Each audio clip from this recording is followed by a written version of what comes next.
হৃদয়ের সিম্বল এটা। বাংলাদেশের মানুষ ধানের শীষের অপেক্ষায় আছে। বাংলাদেশের মানুষ তারেক রহমানকে ফিরে আসার পথ চেয়ে আছে।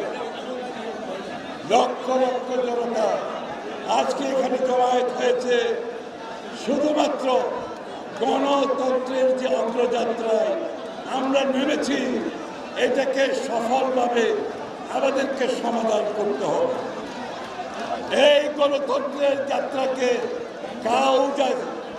কেউ যাতে এই গণতন্ত্রের অগ্রযাত্রাকে বাধাগ্রস্ত করতে না পারে, সবাইকে সজাগ থাকতে হবে।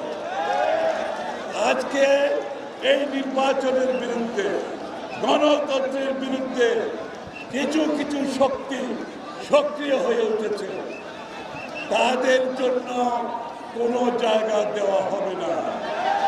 গণতন্ত্রের বিজয়ের পথে আমরা চলছি, বাংলাদেশের মানুষের মালিকেরা ফিরিয়ে দেওয়া।